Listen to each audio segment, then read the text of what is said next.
All right, Mark Rogers TV talking some Arizona football with one of our friends, one of our favorite guests on the show here, Shereen Rayan from Zona Zealots. And I hate to start out with this, but you know where I'm going. Shereen, BYU, 18-16, last-second field goal. Boy, that was rough. Yeah, that was a winnable game, and that's what hurts the most, I think. It was a winnable game. The first half, we didn't show much offense at all. Did keep BYU to under 20 points, which is commendable. You know, we didn't know what we were going to see from the defense. So I think we were all pleased with the defense. Rich Rod said there was missed tackles, and of course, you know, BYU was able to run and pass the ball on us. But we lost Tellis Jones in the first half to, I guess, a hurt ankle or twisted ankle. He's questionable coming up. But people filled in. Started in the second half, started finally working. Nick Wilson started to get his mojo back, and oh my God, he was the best in the Pac-12 with 138 yards and 2 touchdowns. He even beat out Christian McCaffrey for the week, even though McCaffrey had a 96-something yard touchdown call back. Nick Wilson still had the stats for the week. Yeah, Shereen, what kind of Arizona game is this? 18-16. So this is not the kind of defense we expect to see, especially against a high-powered offense. BYU used to scoring a ton of points. You guys used to scoring a ton of points, and we see a game under 20. So you got to be kind of having some mixed evaluation of the performance there. Well, New Solomon said it was all on him, and Rich Rod said his play calling could have been better. So they both took full responsibility. But there was a very crucial play where Anu had the ball and opted for a 16-yard sack the wrong way right before a field goal attempt. So the first time Josh Pollock came up to kick for us, it was a 52-yarder. It could have been 36. A done deal. We could have either tied BYU or won the game. To me, that was a crucial part of the game. And then at the last minute, you know, we didn't lead till a minute 26 left in the game. And there's only 6 seconds left. Timeout. They called the timeout. Otherwise, the clock would have run down 10 seconds and Arizona would have won the game. So having that last timeout, that's how close this came.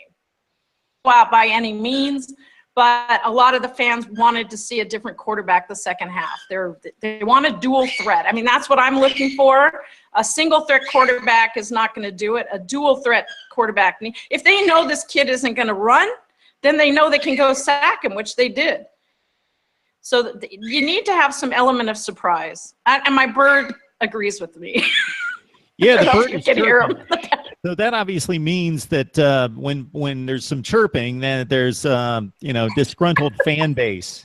Including my bird, who was very before this game, based on our preview together, that there would be multiple quarterbacks playing. So before the preview, I was thinking Anu Solomon's the guy. And then you started to bring 3 quarterbacks into the mix. I was expecting to see multiple quarterbacks, especially, as you just mentioned, no points in the first half. If you look at the stat sheet, Anu Solomon looks like he had a decent game. But when you Pac-12 team against a BYU that doesn't have a great defense and you score 0 points in the first half, there needs to be more production. Granted, their quarterback's 26 years old. Probably everybody on the BYU team has 2 or 3 years of bulk that they accumulated that the Arizona team didn't have. But no, there's no excuse. There was a difference in size, and the defense did a great job. But we should have won that game. And so we hear that Anu has a hurt knee. We knew Tellis Jones would probably be questionable. But that brings up who's going to be the quarterback. You know, playing Grambling State last year, Cal beat them 73-14, and then but last week Grambling won like 72 to whatever. So we can play all our players, and this is going to be an easy win. But you never know, because the Grambling State quarterback, he can run the ball. Passing is not his forte. He throws a lot of interceptions, and he didn't do much in that 70-something point game. But he can run the ball, and So that would be the threat that we're looking at. But now, which quarterback's going to play, and are all of them going to play this time? And last season, Rich Rod used all of his quarterbacks in a game like this, and I think it was against NAU. We played all the quarterbacks. So look to see a lot of different players getting time. Maybe J.G. Taylor gets to run the ball a little more. Rich Rod said he's going to bring Michael Barton, a defensive player, in more. So we're looking it's going to look like. And he was very happy with the center. Nathan did not have a high snap. He missed a few blocks, but I was thrilled. Not one high snap in the whole game. Like, there's no worry about that this season. So you get that straightened out. That's what these kind of games are for, coming up against Grambling State, is to work out those kinks. So the quarterback situation and some of the other issues you just addressed, this is the kind of game, because I know that Grambling State just scored 72 points, but that was against Lynchburg. So I don't think there's a big threat here this week.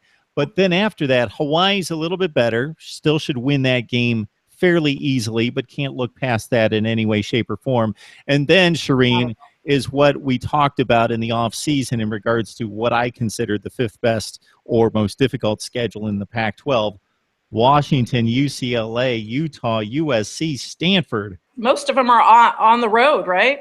Yeah, most of them are on the road, and that's 6 consecutive, just really, really rough games against quality teams. Yeah, Dawkins is dying to get in. There was some report on Twitter that he had gone, some of the fans wanted to pray with him at halftime, and we were all predicting. I ran a poll, and everybody predicted Dawkins would start the second half, but Rich Rod stuck with the new.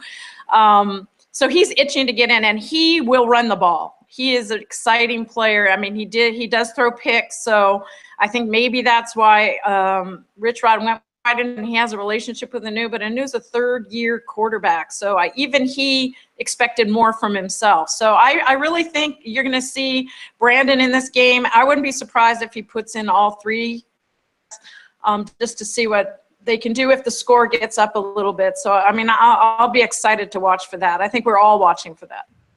All right, the Wildcats coming off an excruciating loss to BYU 18-16, but that in the past couple, I don't want to call them warm-up games because you can't look past anyone, but most likely 3 or 4 touchdown wins, maybe even more against Grambling State and Hawaii before this brutal Pac-12 stretch coming up. Rolls her eyes because you're bracing yourself. Oh, my God. One of them or two of those teams, just playing one or two of those teams would be hard enough. 5 in a row is going to be bad. But I think that Arizona's surprising people a little bit with their defense. I don't think people think – doesn't even talk about Arizona. I mean, Yogi Roth talks to Michael Yam for an hour, half hour. Arizona doesn't come up one moment of the week. So no one's talking about Arizona, so they can come under, they can surprise people, and they're going to take it like they're going to be the champs of the South. They're not going to come in just, thinking they're going to lose. They're all thinking they're going to win. There's a lot of seniors that want to show themselves for the NFL, and so I mean, I think they're going to win 2 out of the 5, at least 2 out of the 5. I would be shocked if they lost all 5 games. I think people just underestimate them. Well, you know how it works. You're right in the middle of it. If USC or UCLA show any kind of life, they're going to get most of the pub. Utah's been living in the shadows as well, despite a really good football program, and that's kind of the state of the rest of the South Division. But that 5-game stretch, as you know, that's life in the Pac-12. The conference is that good. There's 10 good teams out of 12. It's really that good in the Pac-12. It's really good football. Yeah, I mean, Washington's looking really good. That's the scary one for us. And Stanford beat us wholehandedly last season. So we're really going to have to stop the run on that. But I saw a lot of glimmer of hope from our defense last game, and they stopped some really huge BYU players from running the ball. So we'll see. We'll see. We have high hopes, but we still back our team, and I'm just glad we're going in with hardly any injuries. Like, this is a good, so far, so good. All right, so if you want to keep up with Wildcat and some interesting takes, necessarily the standard nuts and bolts schemes and X's and O's. Shereen's got some interesting and some very entertaining stuff out there. So check her out on Zona Zealots. You're welcome. I'm glad that I'm a friend of the show. That makes me feel good. A friend of the show. Of course. That's what you said. A friend of the show. said. Always have fun with you. Well, I always enjoy it. Thanks, Shereen.